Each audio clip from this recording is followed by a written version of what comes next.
안녕하세요. 11-19 고린도전서 5장부터 7장까지 말씀 함께 읽도록 하겠습니다. 고린도전서 5장 1절입니다. 너희 중에 심지어 음행이 있다함을 들으니 그런 음행은 이방인 중에서도 없는 것이라.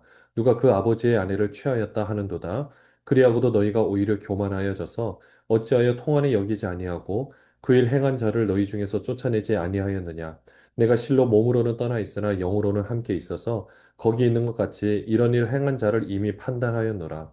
주 예수의 이름으로 너희가 내 영과 함께 모여서 우리 주 예수의 능력으로 이런 자를 사탄에게 내주었으니 이는 육신은 멸하고 영은 주 예수의 날에 구원을 받게 하려 함이라. 너희가 자랑하는 것이 옳지 아니하도다. 적은 누룩이 온 덩어리에 퍼지는 것을 알지 못하느냐? 너희는 누룩 없는 자인데 새 덩어리가 되기 위하여 묵은 누룩을 내버리라. 우리의 유월절 양 곧 그리스도께서 희생되셨느니라. 이러므로 우리가 명절을 지키되 묵은 누룩으로도 말고 악하고 악의에 찬 누룩으로도 말고 누룩이 없이 오직 순전함과 진실함의 떡으로 하자. 내가 너에게 쓴 편지에 음행하는 자들을 사귀지 말라 하였거니와 이 말은 이 세상에 음행하는 자들이나 탐하는 자들이나 속여 빼앗는 자들이나 우상 숭배하는 자들을 도무지 사귀지 말라 하는 것이 아니니 만일 그리하려면 너희가 세상 밖으로 나가야 할 것이라. 이제 내가 너희에게 쓴 것은 만일 어떤 형제를 일컫는 자가 음행하거나 탐욕을 부리거나 우상 숭배를 하거나 모욕하거나 술 취하거나 속여 빼앗거든 사귀지도 말고 그런 자와는 함께 먹지도 말라 함이라. 밖에 있는 사람들을 판단하는 것이야 내게 무슨 상관이 있으리요마는 교회에 있는 사람들이야 너희가 판단하지 아니하랴. 밖에 있는 사람들은 하나님이 심판하시려니와 이 악한 사람은 너희 중에서 내쫓으라. 고린도 교회에 문제가 있었는데 보니까 음행에 관한 문제였습니다. 그 당시 고린도 지방에는 그 아프로디테 그 신을 섬기는 뭐 여자 사제들이 있었는데요. 뭐 한 1,000명 이상 된다라고 하죠. 그래서 그들은 그 성을 상납받는다는 것이 그 사제들과 성적인 관계를 맺는 것이고요. 그럼 이제 신을 기쁘게 한다. 신께 나의 모든 것을 드린다. 하나의 그냥 제사 의식입니다. 그냥 합법적으로 자신의 성욕을 이렇게 만족시키는 그런 일들이 비일비재하게 일어나고 있었죠. 그러니까 굉장히 음란한 도시였습니다. 근데 그곳 가운데도 보니까 이제 이반 중에서도 없는 것이 뭐였냐면은 음행이 있는데 한 아버지가 그러니까 첩을 뒀는데 그 첩과 또 아들과의 관계를 맺는 그러니까 이방 중에서도 찾을 수 없는 일들이 일어나는데 그것이 어디에서 일어났느냐? 교회 내에서 일어나고 있었다라고 그러죠. 그것이 문제가 되었던 겁니다. 그래서 사도 바울은 내가 다 모르는 것 같지만 다 듣고 있다. 그래서 3절에 보시면은 몸으로는 떠나 있으나 영으로는 함께 있다. 그러니까 같이 이 그런 문제를 놓고 함께 기도하고 있었다라는 거죠. 그러면 어떻게 되느냐? 이런 사람은 네, 교회에서 이제 출교를 시켜야 된다라는 겁니다. 어떻게든 이렇게 해야만 5절에도 보시면은 어떻게든 뭐 육신은 이제 멸할 수밖에 없겠지만은 그 영은 주의 선을 구원을 받게 하려 하는 거죠. 왜냐하면 이 누룩이 퍼지듯이 그 온 그 반죽 가운데 퍼지듯이 이 잘못된 행위를 그대로 용납하게 되면 문제가 생긴다라는 것입니다. 8절에도 보시면 명절, 유월절 명절을 지키면 이제 무교절을 지키게 되는 거고요. 그럼 누룩을 하나도 없게 만들어야 되는데 이제 이런 나쁜 행동들이 그 안에 어떻게 보면 암세포처럼 퍼져서 그들에게 좋지 않은 영향을 끼칠 수가 있는 거죠. 그러면 9절부터 말하는 것이 그러면 모든 음행하는 사람들과는 다 관계를 끊어야 되느냐? 당시 고린도 대부분의 사람들은 이 문제, 그러니까 그 뭐 아버지의 첩 이런 것까지는 아니겠지만 그냥 이방 그 신을 섬기면서 그냥 사제들과 관계를 맺는 것이 그냥 되게 자연스러운 일이었는데 그 일반적으로 만나는 사람들이 그렇게 하는 거에 대해서는 우리가 판단할 수 없다. 그것은 이제 하나님 판단하실 일이고 그런 사람들과 사귀지 말라는 것이 아니라 문제는 어디냐? 교회 안에서. 교회 안에서 내가 교인이라고 말하면서 그런 행동을 하는 사람들과는 함께 사귀지도 말고 먹지도 말고 함께 하지 말아야 하는 거죠. 네. 그렇게 말씀을 해주고 있습니다. 문제는 교인이에요. 우리가 예수 믿는 사람이라고 하면서 내가 하는 모든 행동들은 진짜 하나님 앞에 우리가 두렵고 떨리는 마음으로 행동을 해야 되는 이유가 여기에 있는 것입니다. 하지만 그렇다고 또 밖에서 일반적으로 행하는 뭐 음행이나 하는 저지르는 그 사람들을 그러니까 그 당시에는 어쨌든 또 전도의 대상자로 생각하고 포용하고 또 함께 또 사업적인 관계를 맺어야겠죠. 그러나 교인은 다르다라는 겁니다. 고린도전서 6장 1절입니다. 너희 중에 누가 다른 이와 더불어 다툼이 있는데 구태여 불의한 자들 앞에서 고발하고 성도 앞에서 하지 아니하느냐?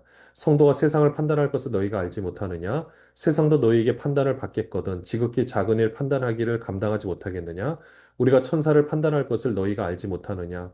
그러하거든 하물며 세상 일이라. 그런즉 너희가 세상 사건이 있을 때 교회에서 경히 여김을 받는 자들을 세우느냐? 내가 너희를 부끄럽게 하려 하여 이 말을 하노니 너희 가운데 그 형제간의 일을 판단할 만한 지혜 있는 자가 이같이 하나도 없느냐? 형제가 형제와 더불어 고발할 뿐더러 믿지 아니하는 자들 앞에서 하느냐? 너희가 피차 고발함으로 너희 가운데 이미 뚜렷한 허물이 있나니 차라리 불의를 당하는 것이 낫지 아니하며 차라리 속는 것이 낫지 아니하냐? 너희는 불의를 행하고 속이는구나. 그는 너희 형제로다. 불의한 자가 하나님의 나라를 유업으로 받지 못할 줄을 알지 못하느냐? 미혹을 받지 말라. 음행하는 자나 우상 숭배하는 자나 간음하는 자나 탐색하는 자나 남색하는 자나 도적이나 탐욕을 부리는 자나 술 취하는 자나 모욕하는 자나 속여 빼앗는 자들은 하나님의 나라를 유업으로 받지 못하리라. 너희 중에 이와 같은 자들이 있더니 주 예수 그리스도의 이름과 우리 하나님의 성령 안에서 씻음과 거룩함과 의롭다 하심을 받았느니라. 당시에는 세상 법정에서 소송을 하는 경우들이 참 많았다고 하는데 문제는 또 교회에서 일어난 일을 가지고 교회 내에서 잘 치리를 하지 못하고 이 문제를 가지고 세상 법정에 가서 서로 이제 소송을 거는 거에 대해서 문제를 제기를 하고 있는 겁니다. 너무 안타까운 거죠. 교회 내 분쟁을 교회 내에서 해결할 만한 어떤 권위도 있지 않고 그 권위에 순복하는 마음도 없고 그러다 보니 세상 법정으로 가서 결국 판결이 나게 되면 누가 좋아하겠습니까? 서로가 뭐 이겨서도 좋을까요? 결국은 교회가 욕을 먹는 거죠. 그렇기 때문에 지금 사도 바울이 이야기를 하고 있는 것은 우리가 세상도 판단한다.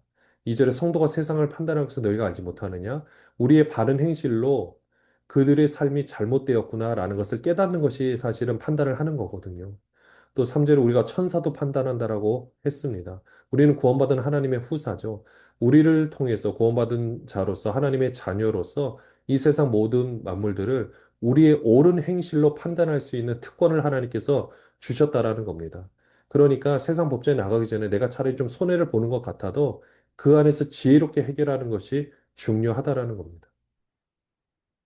차라리 그러니까 7절에 보면 속는 것이 낫지 아니하냐.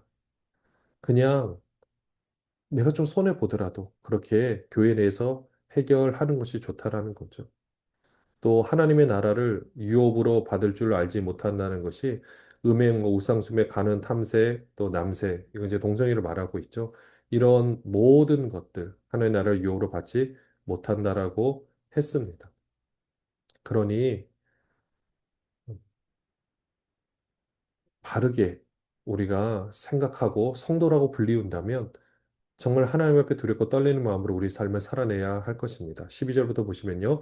모든 것이 내게 가나 다 유익한 것이 아니요 모든 것이 내게 가나 내가 무엇에든지 얽매이지 아니하리라. 음식은 배를 위하여 있고 배는 음식을 위하여 있으나 하나님이 이것저것을 다 패하시리라. 몸은 음란을 위하여 있지 않고 오직 주를 위하여 있으며 주는 몸을 위하여 계시느니라. 하나님이 주를 다시 살리셨고 또한 그의 권능으로 우리를 다시 살리시리라. 너희 몸이 그리스도의 지체인 줄을 알지 못하느냐? 내가 그리스도의 지체를 가지고 창녀의 지체를 만들겠느냐? 결코 그럴 수 없느니라. 창녀와 합하는 자는 그와 한 몸인 줄을 알지 못하느냐? 일러스되 둘이 한 육체가 된다 하셨나니 주와 합하는 자는 한 영이니라. 음행을 피하라. 사람이 범하는 죄마다 몸 밖에 있거니와 음행하는 자는 자기 몸의 죄를 범하느니라. 너희 몸은 너희가 하나님께로부터 받은 바 너희 가운데 계신 성령의 전인 줄을 알지 못하느냐? 너희는 너희 자신의 것이 아니라 값으로 산 것이 되었으니 그런즉 너희 몸으로 하나님께 영광을 돌리라. 우리는 모든 것을 할 수 있는 자유가 있습니다. 그러나 모든 것이 우리에게 다 유익한 것은 아닙니다. 또 모든 음식들 우리가 마음껏 먹을 수 있고 양껏 먹을 수 있는데 우리가 단순히 양껏 먹으려고 우리 몸이 있느냐? 아니죠. 그러니까 우리 생리 현상으로 우리가 가지고 있는 본능적으로 가지고 있는 이 모든 것들을 내가 할 수 있는 자유가 있어요. 그러나 그것을 가지고 하나님의 영광을 위해서 하는 거지. 단순히 어떤 나의 어떤 쾌락을 위해서 하는 거, 네, 그것은 좀 조심히 다시 한번 생각을 해야 되는 부분입니다. 어, 그리고요. 또 음란에 관한 부분, 여기서 말하는 창녀들은 신전 창기들을 말하고 있고요. 그렇게 그 당시에는 뭐 기본적으로 이런 일들이 일어나는 거에 대해서 그냥 당연하다고 여겼을지 모르겠지만 중요한 거는요. 우리의 지체는 하나님께서 값주시고 산 지체거든요. 우리의 것이 아니기 때문에 우리와 창녀와 관계를 맺는, 합하는 자가 관계를 맺는 건데, 그러면 둘이 한 육체가 되는 거예요. 그러니까 이 성적인 관계를 맺는다라는 것은 서로 하나가 되는 거기 때문에 이거는 굉장히 중요합니다. 주와 합하는 자는 한 영이라고 한 것처럼 둘이 한 육체가 되니까 음행을 하면 우리 몸의 죄를 범하게 되는 거죠. 사람이 범하는 죄마다 몸 밖에서 짓는 거거든요. 근데 음행은 내 몸 안에서 짓는 겁니다.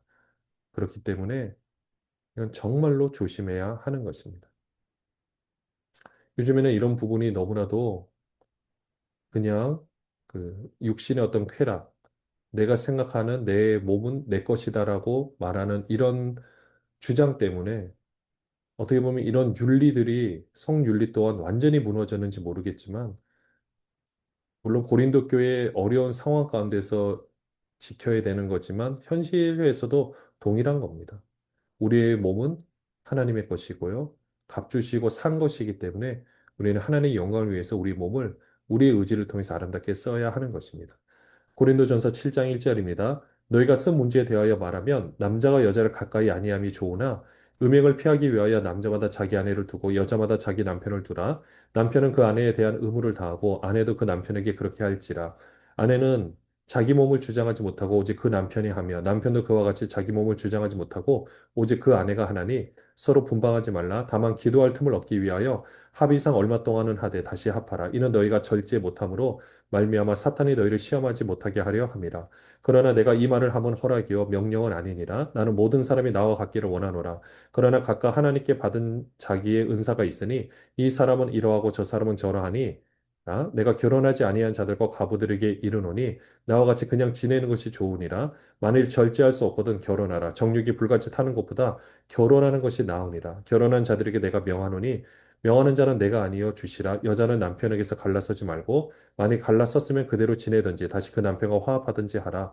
남편도 아내를 버리지 말라. 그 나머지 사람들에게 내가 말하노니 이는 주의 명령이 아니라 만일 어떤 형제에게 믿지 아니하는 아내가 있어 남편과 함께 살기를 좋아하거든 그를 버리지 말며 어떤 여자에게 믿지 아니하는 남편이 있어 아내와 함께 살기를 좋아하거든 그 남편을 버리지 말라. 믿지 아니하는 남편이 아내로 말미암아 거룩하게 되고 믿지 아니하는 아내가 남편으로 말미암아 거룩하게 되나니 그렇지 아니하면 너희 자녀도 깨끗하지 못하니라. 그러나 이제 거룩하니라. 혹 믿지 아니하는 자가 갈리거든 갈리게 하라. 형제나 자매나 이런 일에 구애될 것이 없느니라. 그러나 하나님은 화평 중에서 너희를 부르셨느니라. 아내된 자여 내가 남편을 구원하는지 어찌할 수 있으며 남편된 자여 내가 내 아내를 구원하는지 어찌할 수 있으리요. 오직 주께서 각 사람에게 나눠주신 대로 하나님이 각 사람을 부르신 그대로 행하라. 내가 모든 교회에서 이같이 명하노라. 할례자로서 부르심을 받은 자가 있느냐? 무할례자가 되지 말며 무할례자로 부르심을 받은 자가 있느냐? 할례를 받지 말라. 할례 받는 것도 아무것도 아니요 할례 받지 아니하는 것도 아무것도 아니로되 오직 하나님의 계명을 지킬 따름이니라. 각 사람은 부르심을 받은 그 부르심 그대로 지내라. 내가 종으로 있을 때에 부르심을 받았느냐? 염려하지 말라. 그러나 내가 자유롭게 될 수 있거든 그것을 이용하라. 주 안에서 부르심을 받은 자는 종이라도 주께 속한 자유인이요.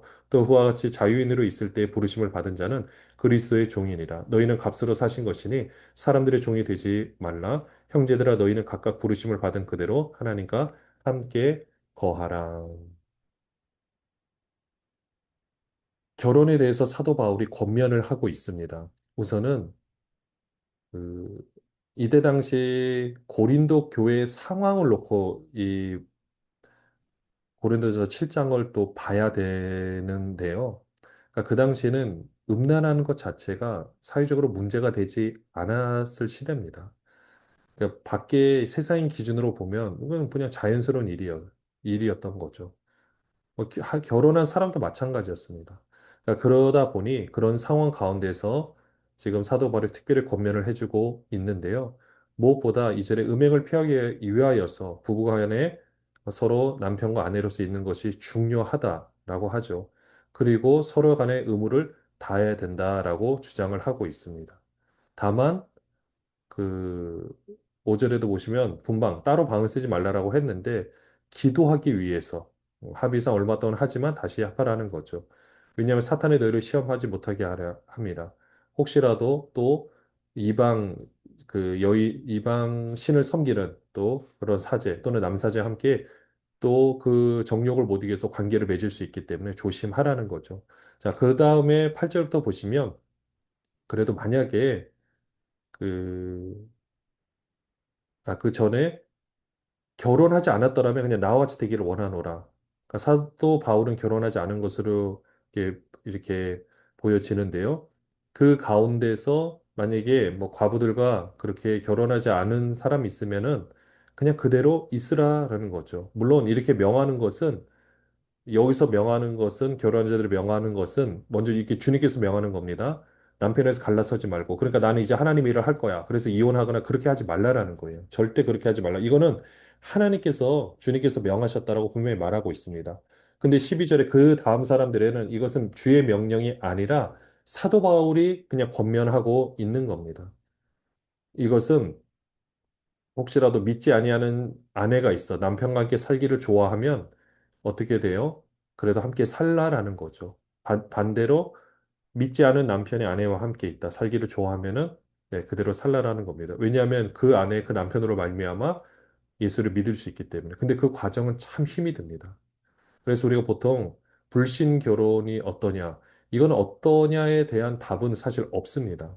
뭐가 맞고 옳고 그러냐. 다만 엄청난 고통과 인내와 그 모든 시간들을 기다려야 되는 것은 필요합니다. 그러니까 그것을 할 수 있다라면 그렇게 결혼하셔도 당연히 되겠고요. 그렇지 않다라면 가능하면 함께 신앙을 나눌 수 있는 사람으로 서로 결혼하는 것이 중요하겠죠.